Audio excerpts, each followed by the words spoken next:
Ladies and gentlemen, welcome back to the channel, and today Gearbox Software decided to push through a balancing update for Borderlands 3. Now before we get started, I want to say that this video is going to contain some mild spoilers for the story of Borderlands 3, as some of these balance changes pertain to bosses towards the end of the game, and there will be footage of those bosses here in this video.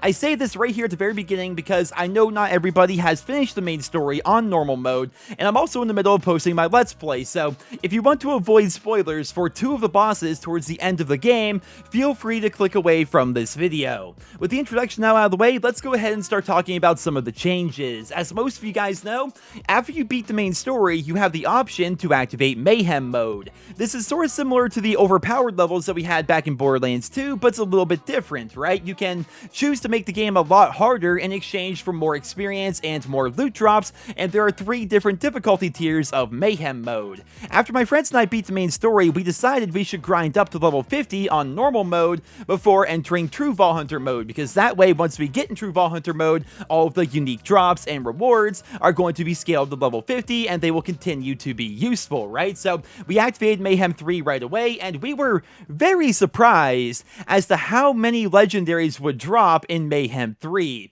Even just going back to Pandora and running through Skags and Varkids on our way to the Crawley family, we were averaging 3 to 6 legendaries a run, and each run only took a couple of minutes. Furthermore, if I were to go and fight one of the bosses towards the end of the game, like Grave Warden, even on Mayhem 3, I was able to easily solo him as Flak, and I was getting way too many legendaries. I was actually going to make a video about this. Legendaries here in Borderlands 3 don't really feel too legendary because they are so easy to come by if you play on Mayhem 3, but apparently that has come to an end, because in today's update, Gearbox Software has scaled down the amount of loot drops that you get in Mayhem mode across all 3 difficulties. This ensures that players will still have an extra challenge and still be rewarded with more experience and more loot, but not nearly the amount of loot that we were getting before, which was, let's be honest here, pretty freaking absurd.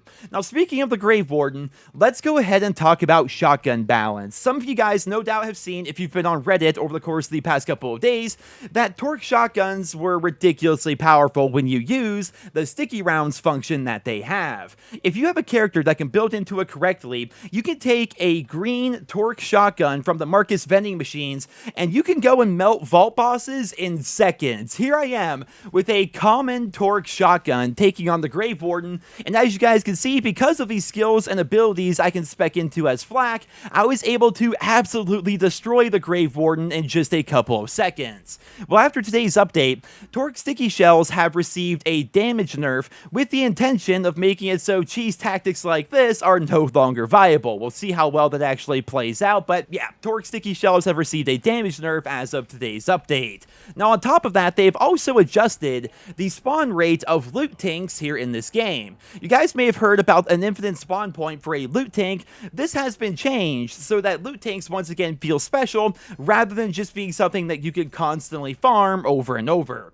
Those are the 3 big changes that came with today's update, but in addition to that, they also reduced the number of iridium crystals that you can find in the Voracious Canopy. They reduced the elemental damage from E-Tech shotguns. The Chupacabra now drops less loot than he did before, and they removed the pain sounds mechanic from Troy's boss fight. Now, some of you guys may be wondering, why are they even bothering to balance things like this in a PvE/co-op game like Borderlands? Shouldn't they be focused on performance problems or have other bigger priorities to worry about? Well, Gearbox did say in today's patch notes that they are evaluating reports from the community regarding performance issues, and they are working on potential solutions. But in the meantime, they pushed out this update because balance updates are super easy for devs to do. All they have to do is tweak numbers and drop rates, essentially. So they figured they should just push this out right now while they're working on those performance problems within certain areas of the game for people that are running on certain hardware. Now, for me personally, I know I've been very lucky. I've had really no performance issues whatsoever. I recorded my entire Let's Play on super high settings, and I rarely dropped below 90 frames per second, but other players have not been as fortunate, and Gearbox has assured us that they are aware of these issues, they are working on them, and I'll be sure to keep you guys posted with another video once they start fixing some of these problems, right? Because there are definitely a number of issues here within Borderlands 3. Now, as for the balance changes, I want to throw in some of my personal opinions here towards the end of the video. I'm actually very happy that some of these changes have taken effect, and I know some people are going going to disagree and feel free, but in my honest opinion, it was way too easy to earn legendaries in Mayhem 3, so much so that I was wondering about the future of the game. I was wondering, are people going to quit Borderlands 3 because they got to the end and they basically got everything that they wanted right away? One of the things that kept people playing Borderlands 2 so much back in the day was the fact that you actually had to work for your legendaries. Legendaries actually felt legendary, right? On your screen right now are going to be my character as well as my bank, and keep in mind, all these legendaries I have, that's just from a few hours of farming, essentially. Back in the day, you would spend several hours trying to farm one specific legendary. No, I got all these in just a couple of hours. It was very easy playing on Mayhem 3, right? These are going to be all the things I have on my character as well as in my bank, and again, I barely had to try it all to actually unlock them. The Grave Warden was dying in like 30 seconds, and he was dropping 2 to 5 legendaries each run for me. You do the math there. It got to the point where I was actually mailing excess legendaries over to my friends because I simply had way too many.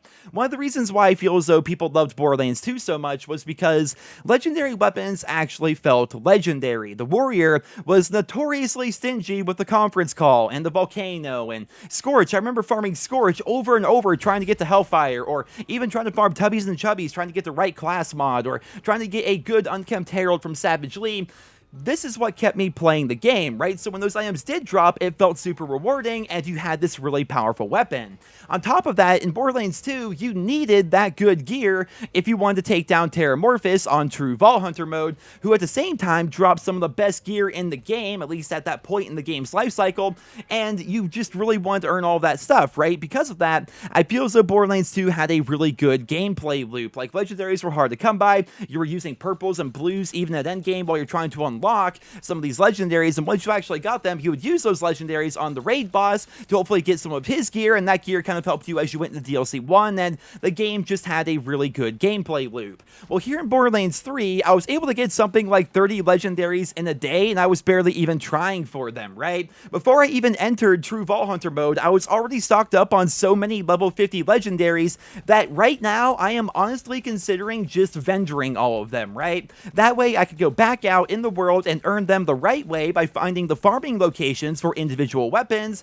rather than just going and spamming the Crawley family, for example, and getting every legendary in the game at random. I know I don't speak for everybody when I say this, but I honestly think the game will have a longer shelf life and be more fun if we have to earn our gear, or at the very least, grind for our gear. I remember my friends and I were so excited to hit the Moxie slot machines once we hit level 50, because while we were leveling up, once we were done recording those episodes of the Let's Play, we would just hang out in Sanctuary, just talking off camera and playing the slot machines. And every now and then we would get a legendary, or we'd get a good class mod for one of us, and we would trade each other class mods or customization pieces or what have you.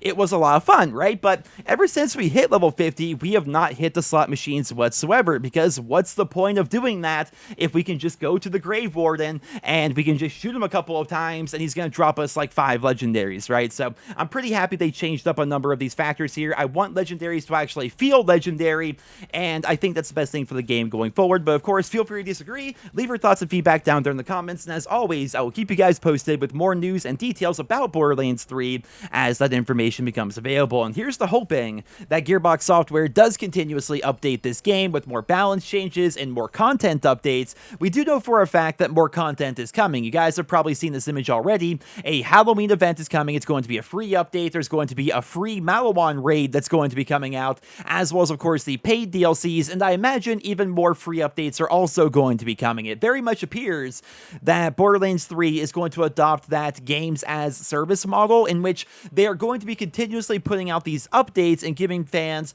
another reason to sign in. More events, more bosses, more loot, more things to do, and that's really good. But I'm also hoping that they're going to continue to rebalance the game, because if something is out of balance, right, if something is way too good or if it's way too bad, then they should probably change aspects of that, right, to try to make the game more fun and rewarding for players. There's something to be said about questionable abilities in the Borderlands universe. Like, for example, Zero back in Borderlands 2 being able to use his Boar ability to essentially one-shot the bunker.